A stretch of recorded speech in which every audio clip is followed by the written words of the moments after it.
जय जगन्नाथ बंधुगण आपण मानक स्वागत मोर ही चैनल को। बंधु माने बहुत शीघ्र आसवाई जाऊँगी होलीर पर्व।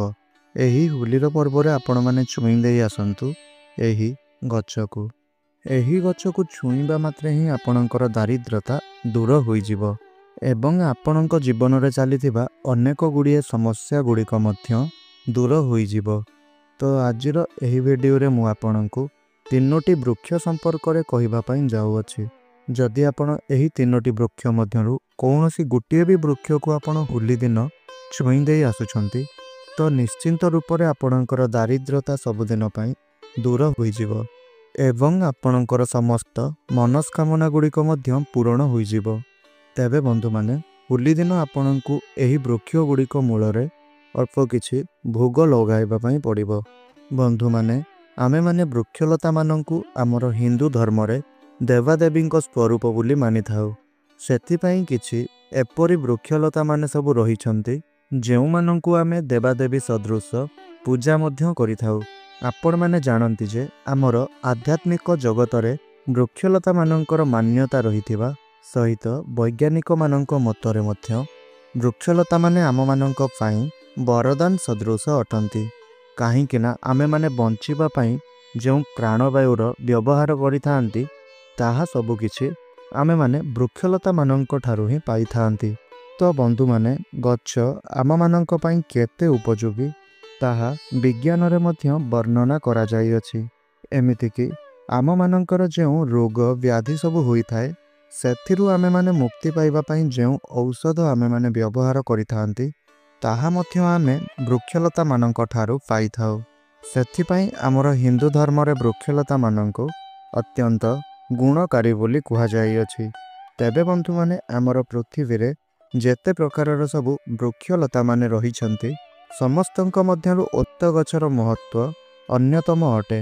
वृक्ष मानंक मध्यरे एहाकु राजा बोली माना जाई थाए। काहेकिना ओस्त गछर आयुष अन्य गछ मानंक तुलना रे बहुत अधिक रही थाए। प्रभु श्रीकृष्ण मध्य स्वयं गीतारे वर्णना करिछन्ति जे से स्वयं निजे ओस्त गछरे विराजमान अटंती। ओस्त गछ प्रभु श्रीकृष्णंकर एक स्वरूप अटे। बंधु माने ओस्त गछरे प्रभु विष्णु एवं माता लक्ष्मी वास करिथांती। तेबे होली दिन आपणंकु एही ओस्त गछकु छुई करी आसीबार अछि। बंधु माने आमर एभली अनेक गुड़िए वृक्षलता माने सब रहिछन्ति जेउ वृक्षलता माने आम मानंक पई बहुत अधिक कल्याणकारी एवं शुभकारी अटंती। एही वृक्षलता माने मनुष्य मानंकर जीवनरु एवं शरीररु अनेक प्रकारर कष्ट एवं रोग को दूर करिथांती। तो आजिर एही वीडियो रे मु आपनकु एपरि तीनोटी वृक्षलता मानंक संपर्क रे कहिबा पई जाउअछि जेउ तीनोटी वृक्ष मानंक मध्यरु कौनसी गोटे भी वृक्ष को आपणको होली दिन संध्यारे छुई करी आसीबार अछि एवं आपणको निज साथी रे गोटे लवंग एवं गोटे कर्पूर नेई करी जिबार अछि एवं सही वृक्ष तले आपणको साथी रे नैथिबा सही लवंग एवं कर्पूर को जळाइबार अछि। एहा परे आपणको जीवन रे जहा भी किछि सबु समस्या रही अछि आपणकर जहा भी किछि सबु मनस्कामना रही अछि ताहाकु कही करी आपणको सही वृक्ष को छुईबा पई हेबो। जहा फल रे आपण जेउ सबु समस्या गुडी करू मुक्ति पाइबा पई चाहुचंती आपणकर सही समस्या सही जीवनरु आपणकर दूर होई जिवो एवं आपणकर समस्त मनस्कामना गुडीक मध्य पूर्ण होई जिवो। एहा व्यतीत आपण सही गछर मूलरे कोन सबु भोग अर्पण करिवे ताहा मध्य मु आगकु आपणको एही वीडियो रे कहिबा पई जाउअछि। तेबे बंधु माने वीडियोटी रे आपण आगकु बढ़िबा पूर्वरु वीडियोटी को गोटे लाइक करी चैनल टी को आपण सब्सक्राइब करि नियंतु एवं कमेंट बॉक्स रे भक्ति आउ श्रद्धार सहित जय माता लक्ष्मी निश्चय रूप रे आपण लेखंतु। तो बंधु माने आपण माने जदि जेते रोजगार कला परे भी मध्य आपणक पाखरे पैसा रहु नाही कौनसी ना कौनसी बाटरे आपणकर ताहा सबु खर्च होई जाउछि ताहेले जदि आपण माने एही उपायटी को करि नेउछंती तो निश्चिंत भावरे आपणकर अजथा खर्च गुड़िक कम होई जिवो एवं ଆପଣଙ୍କର ଧନରେ ମଧ୍ୟ ବୃଦ୍ଧି ହେବ। ଏହା ବ୍ୟତୀତ ଯଦି ଆପଣଙ୍କ କୁଣ୍ଡଳୀରେ କୌଣସି ପ୍ରକାରର ଗ୍ରହ ଦୋଷ ରହିଥାଏ ତାହା ମଧ୍ୟ ଆପଣଙ୍କର ଦୂର ହୋଇଯାଇଥାଏ। ତେବେ ବନ୍ଧୁମାନେ ଆସନ୍ତୁ ଜାଣିନେବା ସେହି ବୃକ୍ଷମାନଙ୍କ ସମ୍ପର୍କରେ। ତ ବନ୍ଧୁମାନେ ସେହି ବୃକ୍ଷ ଗୁଡ଼ିକ ମଧ୍ୟରୁ ପ୍ରଥମ ବୃକ୍ଷଟି ହେଉଛି ପାରିଜାତ ବୃକ୍ଷ, ଯାହାକୁ ଅନେକ ଲୋକମାନେ ଗଙ୍ଗଶିଉଳି ନାମରେ ମଧ୍ୟ ଜାଣିଥାନ୍ତି। ଏହି ବୃକ୍ଷଟି ଅତ୍ୟନ୍ତ ଗୁଣକାରୀ ଏବଂ ଶୁଭକାରୀ ଅଟେ, କାହିଁକି ନା ଏହି ପାରିଜାତ ବୃକ୍ଷଟି ସମୁଦ୍ର ମନ୍ଥନର ସମୟରେ ଉତ୍ପତ୍ତି ହୋଇଥିଲା। ଏହାକୁ ସ୍ୱର୍ଗରେ ଦେବରାଜ ଇନ୍ଦ୍ରଙ୍କର ନନ୍ଦନବନରେ ସ୍ଥାପନା କରାଯାଇଥିଲା ଏବଂ ଏହାକୁ ମାନବ ଜାତିର କଲ୍ୟାଣ ଉଦ୍ଦେଶ୍ୟରେ ଭଗବାନ ଶ୍ରୀକୃଷ୍ଣ ଆମର ପୃଥିବୀ ପୃଷ୍ଠକୁ ଆଣିଥିଲେ। ମାନ୍ୟତା ଅଛି, ଯଦି ଆପଣ ବହୁତ କିଛି ଦୁଶ୍ଚିନ୍ତା ମଧ୍ୟରେ ରହିଛନ୍ତି, ଚିନ୍ତାଗ୍ରସ୍ତରେ ଅଛନ୍ତି, ସବୁବେଳେ ମାନସିକ ଦୁଶ୍ଚିନ୍ତା ଦେଇ ଗତି କରୁଛନ୍ତି, ତାହେଲେ ଯଦି ଆପଣ ଏହି ପାରିଜାତ ଗଛକୁ ଛୁଇଁ ନିଅନ୍ତି ତ ନିଶ୍ଚିନ୍ତ ଭାବରେ ଆପଣଙ୍କର ସମସ୍ତ ଚିନ୍ତା ଗୁଡ଼ିକ ଦୂର ହୋଇଯାଇଥାଏ। ଆପଣ ନିଜକୁ ରିଲାକ୍ସ ଫିଲ୍ କରିଥାନ୍ତି।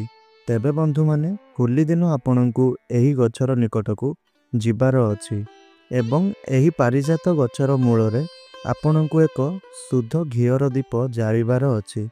ତେବେ ଯଦି ଆପଣ ଘିଅର ଦୀପ ଜାଳିପାରୁନାହାନ୍ତି ତାହେଲେ ଆପଣ ତେଲର ଦୀପ ମଧ୍ୟ ଜାଳିପାରିବେ।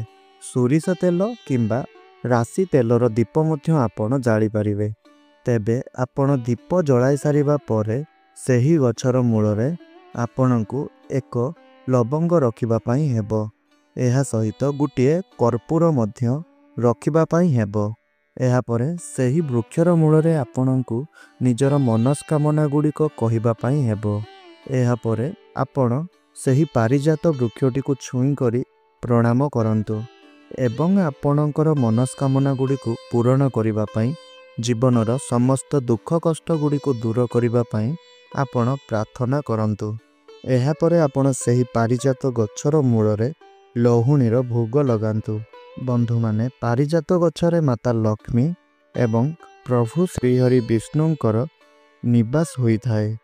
ତେବେ ଏହି ବୃକ୍ଷକୁ ଛୁଇଁବା ମାତ୍ରେ ହିଁ ଯଦି ଆପଣଙ୍କ ଉପରେ କୌଣସି ନକାରାତ୍ମକ ଶକ୍ତିର ପ୍ରଭାବ ରହିଛି କିମ୍ବା ଆପଣଙ୍କୁ ଯଦି କୌଣସି ନଜର ଦୋଷ ଲାଗିଛି, ତେବେ ତାହା ସବୁ ତୁରନ୍ତ ଆପଣଙ୍କ ଉପରୁ କଟିଯାଇଥାଏ।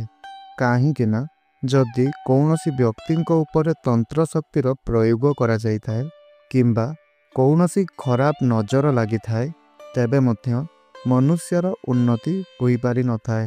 ତ ଏହି ସବୁ କିଛି ଆପଣଙ୍କର ନଷ୍ଟ ହୋଇଯିବ ଏବଂ ପୁଣି ଥରେ ଆପଣଙ୍କ ଜୀବନରେ ଆପଣ ଉନ୍ନତିର ଆଡ଼କୁ ଗତି କରିବେ। ତେବେ ବନ୍ଧୁମାନେ ଆପଣ ସେହି ପାରିଜାତ ଗଛର ମୂଳରେ ନିଜର ମନସ୍କାମନାକୁ କହିସାରିବା ପରେ ଆପଣ ସେହି ଲବଙ୍ଗ ଏବଂ କର୍ପୂରକୁ ଜଳାଇ ଦିଅନ୍ତୁ। ତାପରେ ଆପଣ ଲହୁଣୀର ଭୋଗ ଲଗାନ୍ତୁ।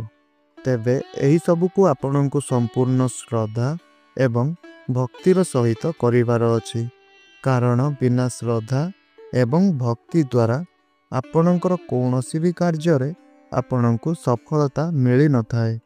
ଯେଉଁଠାରେ ସମ୍ପୂର୍ଣ୍ଣ ରୂପରେ ବିଶ୍ୱାସ ରହିଥାଏ, ଭକ୍ତି ରହିଥାଏ, ସେଠାରେ ଆପଣଙ୍କୁ ଶୁଭ ଫଳ ପ୍ରାପ୍ତି ହୋଇଥାଏ। ଏବେ ଆସନ୍ତୁ ଜାଣିବା ଦ୍ୱିତୀୟ ବୃକ୍ଷଟି ସମ୍ପର୍କରେ।